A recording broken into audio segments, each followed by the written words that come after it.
भाई एक मिनट, अगर तुमने एफकॉन कप का फाइनल मिस किया है तो भाई डैम तुमने क्या गेम मिस किया है भाई, क्या गेम मिस किया है।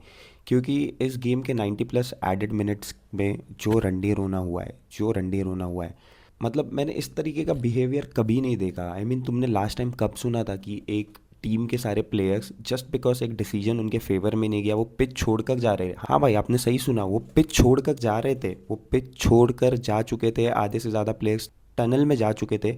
और इन सारी चीज़ों को जो लीड कर रहा था ये उनका मैनेजर था जिसका नाम है पापे थ्याओ। तुम देखो इस बंदे को भाई, मेरे को तो देख के गुस्सा आ रहा था इसके बिहेवियर को। बस ये जिस तरीके की हरकतें कर रहा था मैं सोच रहा था कि ये मैनेजर बन कैसे गया। तो सीन कुछ ऐसा होता है कि 90 प्लस मिनट्स में जो एडेड टाइम होता है उसमें मोरक्को को एक कॉर्नर मिलता है और वो कॉर्नर लेते हैं और सेनेगल का एक defender I guess Brahim Diaz को खींचता है और वो पेनल्टी बॉक्स में होता है। तो रेफरी उसको वीआर चेक करता है एंड उसे मोरक्को को पेनल्टी दे देता है, जो कि एक राइट डिसीजन था। आप उसका रिप्ले भी देखोगे यहाँ पे आपको क्लियरली समझ में आ जाएगा कि ये एक पेनल्टी ही था। और अगर पेनल्टी नहीं भी था तो इसमें ऐसी कोई बात नहीं थी कि आप सीधा पिच छोड़ कर जाओ। तो ये पेनल्टी देने से सेनेगल की टीम इतनी नाराज़ हो जाती है कि उनका मैनेजर इशारा करने लगता है कि हमें बाहर निकलना है पिच से और वो पिच छोड़ने लगते हैं। बट भाई hats off to Sadio Mane man, hats off. What a gem person भाई। भाई जब ये सारी चीज़ें हो रही थी ना एंड सादियो माने का आप चेहरा देखोगे, सादियो माने के फेस पे क्लियरली मेंशन था कि भाई उसे ये सब चीज़ें बिल्कुल नहीं पसंद आ रही है जो उनकी टीम वाले कर रहे। He was the person who was standing on the pitch. उसने सबको एक तरीके से जमा किया, सबको बुलाया। He also went down to the tunnel अपने प्लेयर्स को बुलाने के लिए और मैच कंटिन्यू करने के लिए कहा, क्योंकि उसके चेहरे पे क्लियरली डिसअपॉइंटमेंट लग रहा था। एंड वो इतना बड़ा प्लेयर है भाई, वो लिवरपूल खेला है, उसने बड़े बड़े क्लब्स खेले और सेनेगल के साथ ऑलरेडी वो एफकॉन चैम्पियन भी रहा है 2021 में। तो is a very big player, उसे पता है कि ये सारी चीज़ें, ये सारी सिचुएशन में कैसे काम रहना होता है। And he was very calm.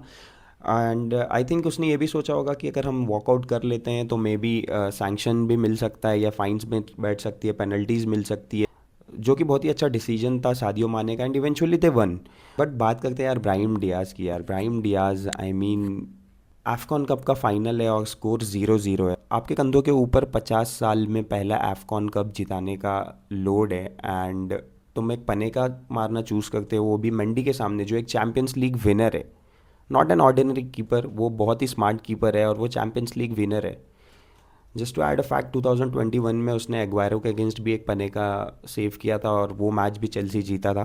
2-1 हुआ था उस मैच में score. But coming back to Brahim Diaz man, बहुत ही poor choice of penalty. I don't know अब वो इसे इससे कैसे कोप अप करेगा। आई मीन उसके लिए बहुत डिफिकल्ट होगा।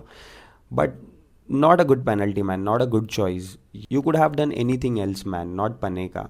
एंड फिर वो पेनल्टी मिस कर देता है और गेम एक्स्ट्रा टाइम में जाता है। एंड ऑब्वियसली एक्स्ट्रा टाइम में सेनेगल ज़्यादा कॉन्फिडेंट रहने वाली थी, क्योंकि एक एक समय पर जब उन्होंने पूरा पिच छोड़ दिया था, वो बाहर चले गए थे और वो वापस आए, उनको एक लाइफलाइन मिला, तो ऑफ कोर्स उनके प्लेयर्स का कॉन्फिडेंट बहुत ज़्यादा ही रहने वाला था और वो दिख भी रहा था। कहीं ना कहीं मोरक्को थोड़ा सा डायनामिक्स में लो हो गई थी।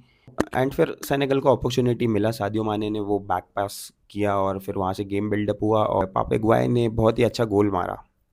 और जब ये गोल पड़ा मोरक्को के ऊपर तो ये फर्स्ट टाइम था टूर्नामेंट में कि मोरक्को ट्रेल कर रही थी। उन्हें आदत नहीं थी इसमें से निकलने की और अंत में भी वही हुआ and Senegal went to win this match.